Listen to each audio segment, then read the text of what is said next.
হেই what's up guys, কেমন আছো তোমরা সবাই? আশা করি তোমরা সকলে ভালো আছো। আমি হলাম Indranil Das. Rule and story চ্যানেলে প্রত্যেকদিন শিক্ষামূলক ভিডিও দিয়ে থাকি। যারা ইংলিশ অনার্স করছো বা ইংরাজি নিয়ে পড়াশোনা করছো বা চাকরি বাকরির জন্য প্রস্তুতি নিচ্ছ, এই চ্যানেলটাকে অবশ্যই সাবস্ক্রাইব করে রাখবে। তার কারণ ইংরাজি বিষয়ের বিভিন্ন বিষয়গুলো যেটা সরকারি চাকরির জন্য লাগে এবং ইংলিশ মেজর সেকশনে যা যা প্রয়োজন সবই আলোচনা করে থাকি। Let's get start. এই ভিডিওটা সম্পূর্ণভাবে এসকেবি ইউনিভার্সিটি সেমিস্টার 1 মেজরে যারা রয়েছে তাদের জন্য। শুনে নেওয়া যাক যে কি কি রয়েছে এই বছর, কি কি গুরুত্বপূর্ণ। দেখো, সাজেশন তো হবে না, তার কারণ এই বছরটা প্রথম বছর। যারা মেজরে রয়েছে সেমিস্টার 1-এ তারা সবাই জানে যে কোর্স পাল্টে গেছে এবং কোর্স পাল্টে গিয়ে সম্পূর্ণ একটা নতুন কোর্স এসেছে যেখানে হিস্ট্রি অফ ইংলিশ লিটারেচার এবং লিটারি টার্মস রয়েছে আমাদের এই এসকেবি ইউনিভার্সিটি ইংলিশ মেজরের জন্য। তবু হ্যাভিং সেড দিস, এটা বলেও আমি বলবো যে কিছু গুরুত্বপূর্ণ প্রশ্ন আছে, অবশ্যই তোমরা দেখে নেবে। যদি লিটারি টার্মসের কথা বলি তাহলে ট্র্যাজেডি বড় প্রশ্ন। ট্র্যাজেডি কাকে বলে এবং তার ট্র্যাজেডির বিভিন্ন পার্টসগুলো অবশ্যই করবে। এপিক কাকে বলে, এটা হলো 2 নম্বর। প্রথম হচ্ছে ট্র্যাজেডি। ট্র্যাজেডি হচ্ছে সবথেকে বেশি গুরুত্বপূর্ণ। দ্বিতীয় হচ্ছে এপিক কি, এপিক কয় প্রকার, যেমন সেকেন্ডারি এপিক এবং primary epic, primary epic, secondary epic, traditional epic এবং লিটারেরি এপিক। এই যে ব্যাপারগুলো, এগুলোকে তোমাকে খুব ভালো করে করতে হবে। আর আরেকটা হচ্ছে কমেডি কাকে বলে। তবে এই তিনটার মধ্যে ট্র্যাজেডি কাকে বলে, ট্র্যাজেডির কম্পোনেন্ট পার্টস, ট্র্যাজেডি কয় প্রকার, ট্র্যাজেডির মধ্যে কি কি লিটারেরি ডিভাইস থাকে, এইগুলো একটু ভালো করে করবে, ঠিক আছে? ট্র্যাজেডি, এপিক এবং কমেডি খেয়াল রাখবে। এছাড়াও যদি বলি যে 5-এর মধ্যে কি কি আসতে পারে, অনেক কিছুই আসতে পারে। 5-এর মধ্যে প্যাস্টোরাল কমেডি আসতে পারে, রোমান্টিক কমেডি আসতে পারে, এলিজি আসতে পারে, লিরিক্সটাও আসতে পারে, ঠিক আছে? তবে মেটাফিজিক্যাল পোয়েট্রি আসতে পারে, খুব ইম্পর্টেন্ট মেটাফিজিক্যাল পোয়েট্রি, ঠিক আছে? এগুলো কিন্তু খুব ইম্পর্টেন্ট, খেয়াল রাখবে।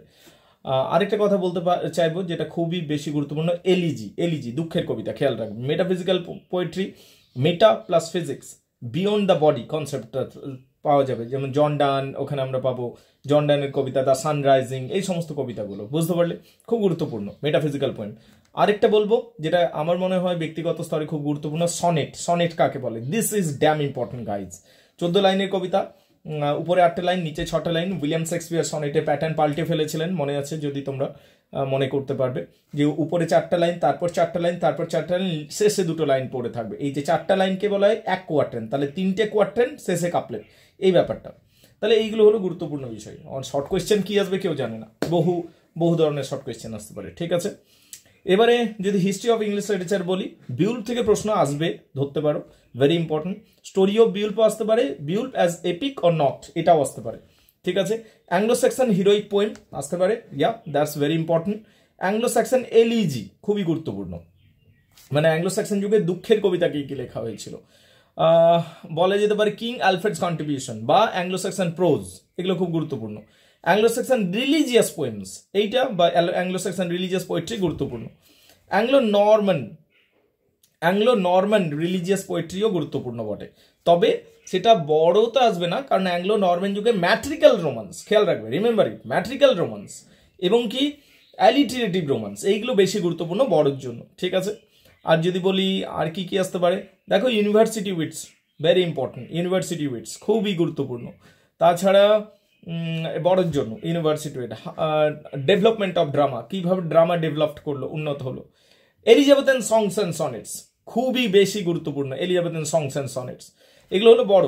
আর 5-এর জন্য যদি বলি টোটালস মিসেলানি, মানে সনেট সংক্রান্ত একটা প্রশ্ন আসতে পারে, জন ডান আসতে পারে, ঠিক আছে? এগুলো খুব গুরুত্বপূর্ণ। বলছে স্যার সবই তো হয়ে গেল, মানে এত বেশি, আরে আমরা তো সাজেশনে যাচ্ছি না, কারণ সাজেশন করা সম্ভবই নয় এই বছরটা, ঠিক আছে? হতে পারে সাজেশন করা যেতে পারে, কিন্তু সেটা ফেলিয়ারও হয়ে যেতে পারে, তার কারণ ফার্স্ট ইয়ার, তোমাদের প্রথম বছর তোমরা কোর্স পাচ্ছ, তো it will be two risky. তাই যেগুলো গুরুত্বপূর্ণ বলছি সেগুলো শুনে নাও, ঠিক আছে? Well, the dream of the rude একবার দেখে নেবে, কিন্তু দ্য ওয়ান্ডারের অবশ্যই দেখবে, ঠিক আছে? আরেকটা বলবো আমি যেটা খুবই গুরুত্বপূর্ণ বলে মনে হচ্ছে, Piers the Ploughman. Piers the Ploughman, আমি বারবার বলছি পিয়ার্স দ্য প্লাউম্যান, এইটাকে খুব ভালো করে করবে, 5-এর জন্য আসতে পারে পিয়ার্স দ্য প্লাউম্যান। চসারের কন্ট্রিবিউশন অফ চসার, বড় প্রশ্ন হিসাবে কন্ট্রিবিউশন অফ চসার, এবং চসারের যুগটা কেমন ছিল সেটা বড় প্রশ্ন হিসাবে আসতে পারে, ঠিক আছে? Contribution of Chaucer. আর আরেকটা আসতে পারে যে চসারিয়ান্স, চসারের যুগে চসারকে ফলো করে স্কটিশ চসারিয়ান্স, ইংলিশ চসারিয়ান্স এসছিলেন। এগুলো আমরা বাই দ্য ওয়ে যারা জানো যে আমরা 3.5 সেমিস্টার জুড়ে যারা পড়াশোনা করেছি, জানবে যে এগুলো প্রত্যেকটা জিনিস আমরা ডিটেলসে শিখেছি, পড়েছি। সো এগুলো খুব একটা অসুবিধা কিছু হবে না, শুধু একবার রিমাইন্ড করিয়ে দিচ্ছি।